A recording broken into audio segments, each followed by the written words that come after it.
नमो विष्णवे जगन्नाथाय खरारये नमो नमः। सर्वदुःखविनाशाय विश्वविहारिणे नमः।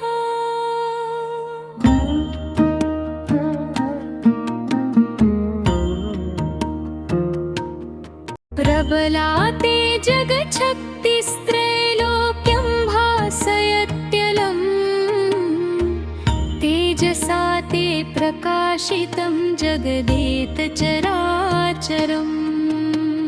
सुन्दरं ते महद्रूपं मनोहरिमनोहरम् पीताम्बरधरं देवं वैजयन्ति विभूषितम्।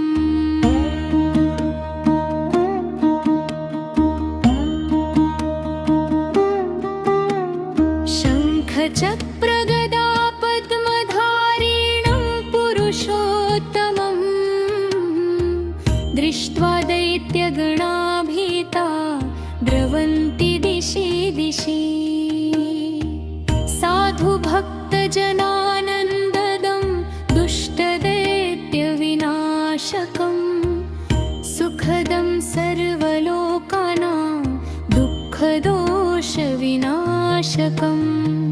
पापच्छेदकरं देवं संसारार्णवतारकं भक्तानामुद्धरन्तं त्वां नानारूपधरं भजे।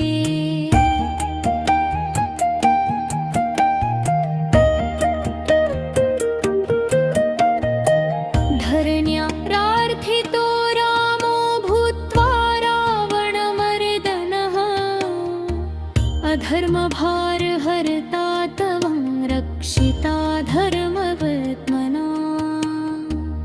वराहरूपधृक्देव हिरण्याक्षविनाशक मत्स्यरूपेण लोकानां वेदानुद्धृतवानसे। मोहिनीरूपमास्थाय देवेभ्योऽमृतमर्पितम् असुरान् मोहयित्वा त्वं सुरकार्यं समापितम्।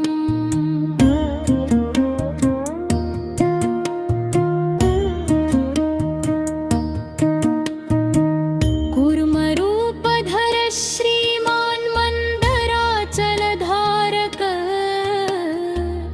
समुद्रमथने देव सहायो भूसनातनः। भस्मासुरभयात् शम्भुं रक्षितवान् दयानिधे मायाशक्त्या दुरात्मानं स्वहस्तेन विनाशितम्। ब्रुवं प्रह्लादमुद्धृत्य हिरण्यकशिपुं हतम् अजामिलं गणिकाञ्चैव भक्तानुद्धृतवानसे। हर मे सकलान् क्लेशान् कृपां कुरु जनार्दन दर्शनं देहि मे नित्यं भक्तवत्सल माधव। त्वद्दासोऽहं सदा नाथ मधुसूदनं माधव। अनुकम्पां कुरु मे विष्णु शरणागतवत्सल। न जानामि विधिं देवं पूजायास्तु तु कर्मण त्वमेव शरणं विष्णो रक्ष मां करुणानिधे। शीलं दया च सन्तोषो नास्ति मे गुणसञ्चयः तथापि त्वत्पदाम्भोजे भक्तिर्मे अस्तु निरन्तरा। कथं नमामि देवेश कथं वा त्वां स्मराम्यहम् तल्पत्पाद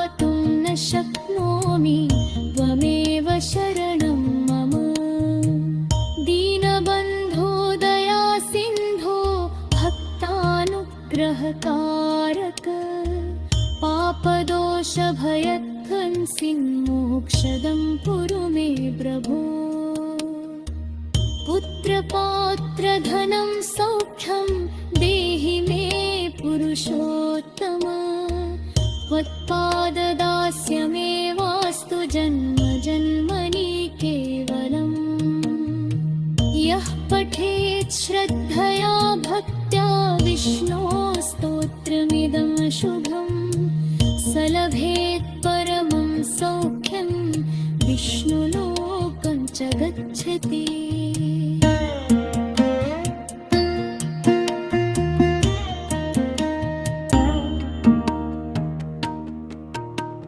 प्रबला ते जगच्छक्तिस्त्रैलोक्यं भासयत्यलम्।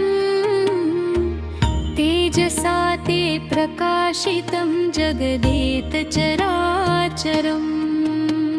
सुन्दरं ते महद्रूपं मनोहरि मनोहरम्। पीताम्बरधरं देवं वैजयन्ति विभूषितम्।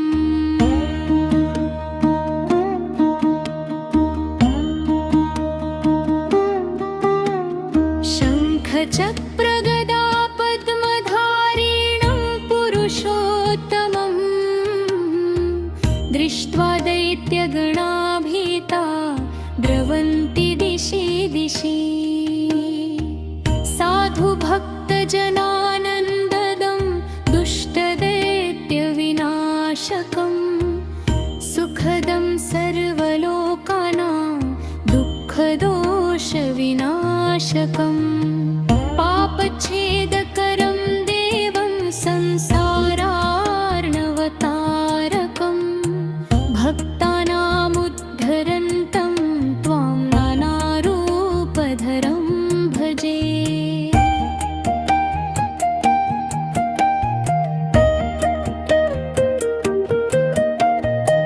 धरण्या प्रार्थितो रामो भूत्वा रावणमर्दनः।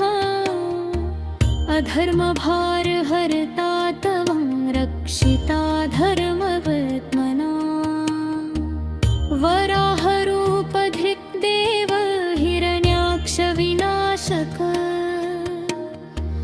मत्स्यरूपेण लोकानावेदानुद्धृतवानसि। मोहिनीरूपमास्थाय देवेभ्योऽमृतमर्पितम्।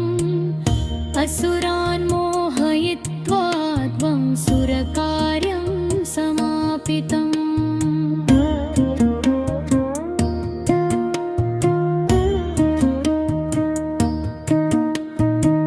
कूर्मरूपधर श्रीमान् मन्दराचलधारक। समुद्रमथने देव सहायो भूसनातनः। भस्मासुरभयात् शम्भुं रक्षितवान् दयानिधे। मायाशक्त्या दुरात्मानं स्वहस्तेन विनाशितम्। ब्रुवं प्रह्लादमुद्धृत्य हिरण्यकशिपुं हतम्। अजामिलं गणिकाञ्चैव भक्तानुद्धृतवानसे। हर मे सकलान् क्लेशान् कृपां कुरु जनार्दन। दर्शनं देहि मे नित्यं भक्तवत्सल माधव।